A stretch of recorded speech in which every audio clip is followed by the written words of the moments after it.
Assalamualaikum warahmatullahi wabarakatuh. Perkenalkan, nama saya Muhammad Baudra Ramaliansyah dari kelas 10 PPLG 1. Di sini saya akan menjelaskan apa itu logika dan algoritma. Langsung saja kita ke videonya. Pengenalan logika dan algoritma. Logika secara umum yaitu cara berpikir manusia dengan ilmu pengetahuan agar dapat berpikir dengan nalar atau penalaran mengenai suatu hal yang berdasarkan sebuah objek. Dan pengertian algoritma. Algoritma adalah serangkaian langkah-langkah atau instruksi yang terstruktur dan sistematis atau menyelesaikan suatu masalah atau mencapai tujuan tertentu. Struktur dasar. Yang pertama yaitu struktur urut (sequence), runtutan langkah-langkah algoritma dari awal hingga akhir secara berurutan. Yang kedua, struktur pemilihan (selection), proses seleksi atau pemilihan solusi masalah yang paling tepat. Struktur pengulangan (repetition), struktur algoritma yang memungkinkan suatu fungsi untuk diulang atau digunakan berulang kali hingga dapat kondisi atau solusi yang diinginkan. Variabel dan tipe data dalam Python. Variabel adalah sebuah wadah untuk menyimpan suatu nilai dengan nama tertentu. Variabel merupakan elemen dasar yang membantu dalam mengelola dan menyimpan data dalam kode, serta membangun logika dan struktur dalam program. Dan yang kedua ada tipe data, yaitu integer dan float. Karena integer dan float adalah tipe data numerik, kita bisa mengaplikasikan operasi matematika seperti penambahan, pengurangan, perkalian, dan pembagian. Lalu ada string. Berbeda dengan integer dan float, string bukan tipe data numerik. Python hanya mendukung str plus str. Jika mencoba mengurangi str dengan str atau mengali str dengan str, maka output Python akan menghasilkan keterangan error. Ini adalah contoh dari variabel dan tipe data.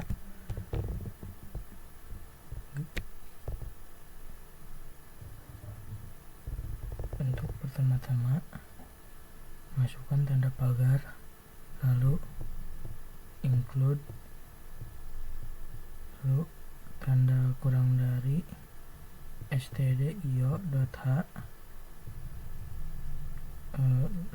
lebih dari, terus masukkan int main kurung buka kurung tutup kurung kurabal.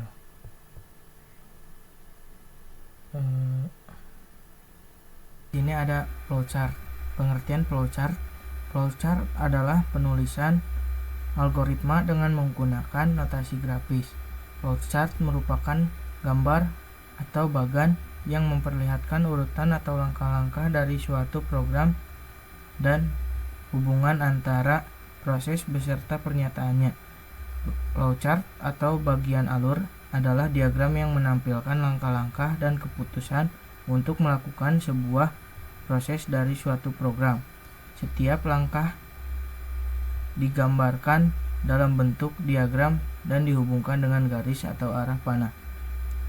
Fungsi utama dari flowchart adalah memberikan gambaran jalannya sebuah program dari satu proses ke proses lainnya, sehingga alur program menjadi mudah dipahami oleh semua orang. Selain itu, fungsi lain dari flowchart adalah menyederhanakan rangkaian prosedur agar memudahkan pemahaman terhadap informasi tersebut. Dan di sini ada simbol-simbol flowchart. Yang pertama, ada terminator, menggambarkan kegiatan awal atau akhir dari suatu proses. Yang kedua, ada proses, untuk menggambarkan suatu proses. Yang ketiga, ada data, untuk menggambarkan kegiatan masukan atau keluaran yang dihasilkan. Yang keempat, ada decision. Untuk menggambarkan suatu keputusan atau tindakan yang harus diambil pada kondisi tertentu. Yang kelima, ada predefined process. Untuk menggambarkan proses-proses yang masih bisa dijabarkan dalam algoritma. Yang keenam, ada line connector. Untuk menghubungkan suatu simbol dengan simbol lain pada modul yang sama. Dan yang ketujuh, on-page referensi. Untuk menghubungkan suatu simbol dengan simbol yang lainnya pada halaman yang sama. Dan yang terakhir ada off-page referensi. Untuk menghubungkan suatu simbol dengan simbol yang lainnya pada halaman yang berbeda. Dan di sini saya telah membuat contoh flowchartnya. Saya membuat teh manis hangat. Pertama-tama masukkan nilai mulai. Yang kedua, tambahkan teh. Yang ketiga, tambahkan gula. Dan yang keempat, tambahkan air panas. Lalu, aduk sampai merata. Dan teh manis hangat siap diminum. Dan selesai. Dan yang terakhir adalah pseudocode. Pseudocode adalah cara penulisan algoritma yang menyerupai bahasa pemrograman tingkat tinggi. Pseudocode menggunakan bahasa yang hampir menyerupai bahasa pemrograman.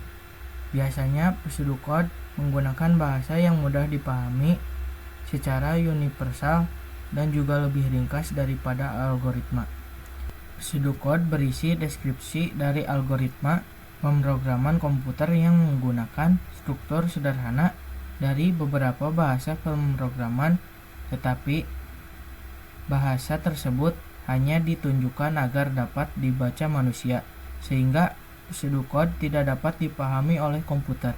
Notasi pseudocode bisa dipahami oleh komputer, maka harus diterjemahkan terlebih dahulu menjadi sintaks pada bahasa pemrograman komputer tertentu. Pseudocode adalah keadaan perantara antara ide dan implementasi dalam kurung kode dalam bahasa tingkat tinggi. Pseudocode didefinisikan sebagai deskripsi langkah demi langkah dari sebuah algoritma. Pseudocode tidak menggunakan bahasa apapun dalam repetisinya. Dan ini untuk contoh pseudocode, yaitu judul menghitung bilangan ganjil dan genap, deklarasi ganjil, genap, titik 2 integer, deskripsi titik 2 write dalam kurung kutip 2 masukkan bilangan bulat, genap sama dengan 0, ganjil sama dengan 0, for I sama dengan 1, to 100 do, if I mod 2 sama dengan 0, 10, genap sama dengan genap tambah 1, else if I mod 2 sama dengan 1, 10, ganjil sama dengan plus 1, and if and for write dalam kurung ganjil, write dalam kurung genap. Sekian yang dapat saya sampaikan, semoga bermanfaat. Mohon maaf apabila ada kesalahan dan kekurangan. Wassalamualaikum warahmatullahi wabarakatuh.